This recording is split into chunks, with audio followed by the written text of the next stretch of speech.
شهر رمضان الذي أنزل فيه القرآن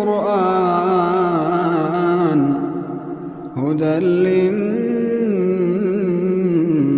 وبينات من الهدى والفرقان فمن شهد منكم الشهر فليصم.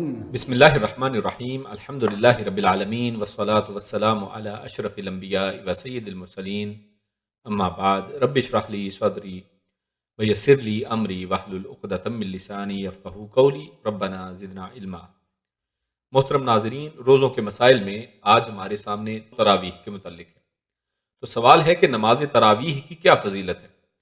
تو جواب ہے کہ ابو ہریرہ رضی اللہ تعالی عنہ سے مروی ہے کہ رسول اللہ صلی اللہ علیہ وسلم نے فرمایا، جس نے ایمان کے ساتھ ثواب کی نیت سے رمضان میں قیام کیا تو اس کے گزشتہ گناہ بخش دیے جائیں گے۔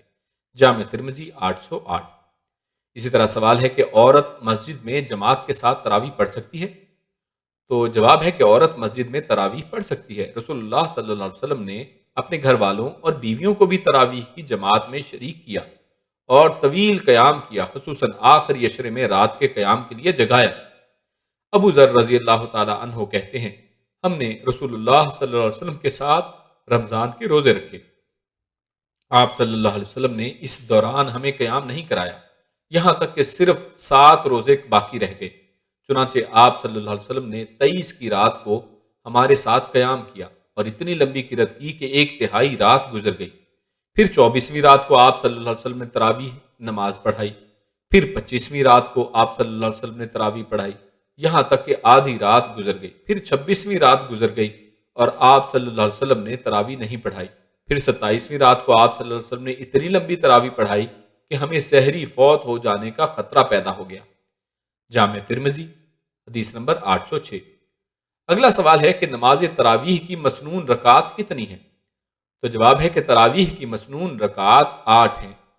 سیدہ عائشہ رضی اللہ عنہا بیان کرتی ہیں کہ رسول اللہ صلی اللہ علیہ وسلم نماز عشاء سے فارغ ہونے کے بعد سے فجر طلوع ہونے کے درمیان میں 11 رکعتیں پڑھا کرتے تھے، ہر 2 رکعتوں پر سلام کہتے اور 1 رکعت وتر پڑھتے۔ سنن نبی داؤد 1336۔ نماز تراویح پڑھنے کا وقت کیا ہے؟ تو نماز تراویح کا وقت نماز عشاء سے لے کر طلوع فجر تک ہے، لہٰذا نماز عشاء کے بعد اور طلوع فجر کے دوران کسی بھی وقت نماز تراویح ادا کی جا سکتی ہے، جیسا کہ درج ذیل حدیث میں آتا ہے۔ ابو ذر رضی اللہ تعالی عنہ کہتے ہیں کہ ہم نے رسول اللہ صلی اللہ علیہ وسلم کے ساتھ رمضان کے روزے رکھے، آپ صلی اللہ علیہ وسلم نے اس دوران ہمیں قیام نہیں کرایا، یہاں تک کہ صرف 7 روزے باقی رہ گئے۔ چنانچہ آپ صلی اللہ علیہ وسلم نے 23 کی رات کو ہمارے ساتھ قیام کیا اور اتنی لمبی قرت کی کہ 1/3 رات گزر گئی۔ پھر 24ویں رات کو آپ صلی اللہ علیہ وسلم نے تراویح نہیں پڑھائی۔ پھر 25ویں رات کو آپ صلی اللہ علیہ وسلم نے تراویح پڑھائی، یہاں تک کہ آدھی رات گزر گئی۔ پھر 26ویں رات گزر گئی اور آپ صلی اللہ علیہ وسلم نے تراویح نہیں پڑھائی۔ پھر 27ویں رات کو آپ صلی اللہ علیہ وسلم نے اتنی لمبی تراویح پڑھائی کہ ہمیں سحری فوت ہو جانے کا خطرہ پیدا ہو گیا۔ اگلا سوال ہے کہ تراویح میں قرآن مجید سے دیکھ کر پڑھا جا سکتا ہے؟ تو جواب ہے کہ نماز تراویح میں قرآن مجید سے دیکھ کر پڑھا جا سکتا ہے۔ عائشہ رضی اللہ تعالی عنہا کا غلام ذکوان قرآن مجید سے دیکھ کر پڑھتا، یعنی امامت کرواتا تھا اور دیکھ کر پڑھتا تھا۔ صحیح بخاری قبل الحدیث 692۔ سوال ہے کہ نماز تراویح یا تہجد یا قیام اللیل میں کیا فرق ہے؟ جواب ہے کہ نماز تراویح، تہجد یا قیام اللیل میں کوئی فرق نہیں، یہ ایک ہی نماز کے مختلف نام ہیں۔ سوال ہے کہ شبینہ کی کیا دلیل ہے؟ تو جواب ہے کہ شبینہ ایک فارسی لفظ ہے جس کا مطلب ہے رمضان کی کسی ایک رات میں، خاص طور سے شب قدر میں، باجماعت تراویح میں پورا قرآن مجید مکمل پڑھنا۔ نبی کریم صلی اللہ علیہ وسلم نے ایک رات میں پورا قرآن مجید پڑھنے سے منع فرمایا ہے، جیسا کہ درج ذیل حدیث سے معلوم ہوتا ہے۔ سیدنا عبداللہ بن عمرو بن العاص رضی اللہ تعالیٰ عنہما کہتے ہیں کہ میں نے کہا، اے اللہ کے رسول صلی اللہ علیہ وسلم، میں کتنے دنوں میں قرآن پڑھوں؟ آپ صلی اللہ علیہ وسلم نے فرمایا، 1 مہینے میں۔ انہوں نے کہا، میں اس سے زیادہ کی طاقت رکھتا ہوں۔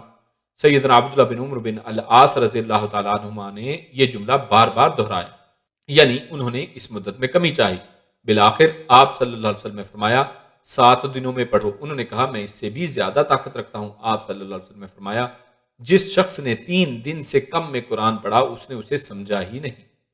سنن نبی داؤد 1390۔ تو انشاءاللہ اگلے سیشن میں آپ کے سامنے اگلے موضوع کے ساتھ حاضر ہوں گے۔ تب تک کے لیے اجازت دیجیے۔ السلام علیکم ورحمۃ اللہ وبرکاتہ۔ شهر رمضان الذي